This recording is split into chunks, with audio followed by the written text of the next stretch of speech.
Sigrid Olsen has been a famous name in fashion worldwide for over 30 years. When she moved to Sarasota in 2011, I was thrilled. I felt she put Sarasota on the fashion map. Sigrid said it changed her life, and she's written a book about it. Welcome, Sigrid. Thank you for moving here. Oh, you're very welcome.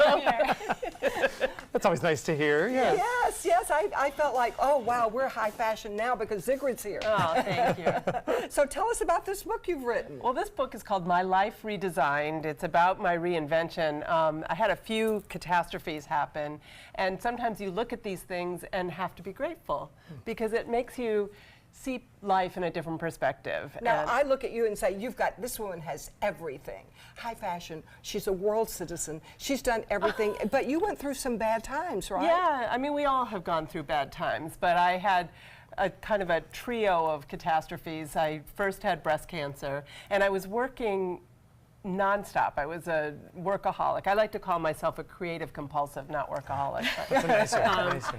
Anyway, it was the first time in like 20 years that I could slow down and take a month off, and all of a sudden I saw the gift in it because I had a mastectomy. I didn't have to have radiation or chemo, so that was a gift also.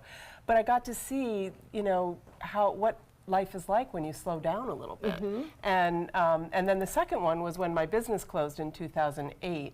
It had been purchased by Liz Claiborne, a large corporation, in 1999, and then the economy kind of imploded in 2008, and I was one of many companies that they closed. But I thought I was going to be doing what I was doing for the rest of my life. You know, this is what you do. You start out That's who and you you think, are. this is what I'm going to be.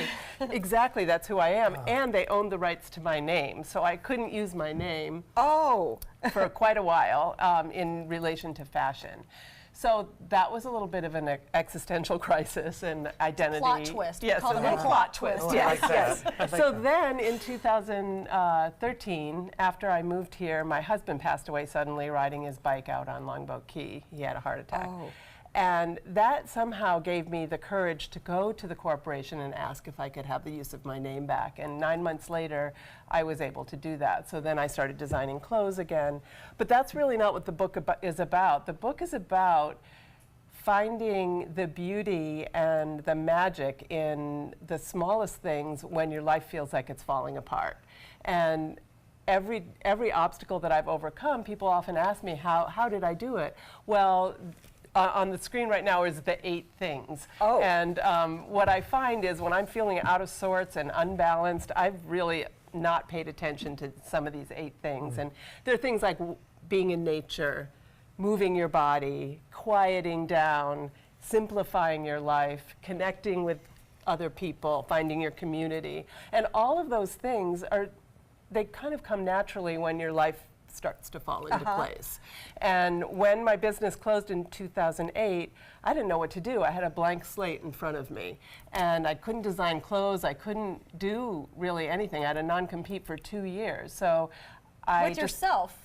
Your own name. That's because your own name. your I mean, name. it's hard to wrap your brain around. It's hard to wrap your brain around it. So I just decided I would do what any smart person would do. I packed up a bag and went to the beach in Mexico for a few weeks without any agenda, and I talk about that in the book. It's called Clean Slate. It's like, okay, your life is a blank canvas, Sigrid. What do you want to do with it? So I just took off. I needed time to kind of air my poor little brain for a while. And and then That's a lot. But you sound like you're so happy now. I am happier now, yes. And I am creating and designing clothes again. But what I did was when I went to this area in Mexico, in Tulum, that's where everybody goes for yoga retreats. And people were doing yoga on the beach and meditating. And I started doing yoga again. I had started there's some pictures from my retreats. We'll get to that in a minute.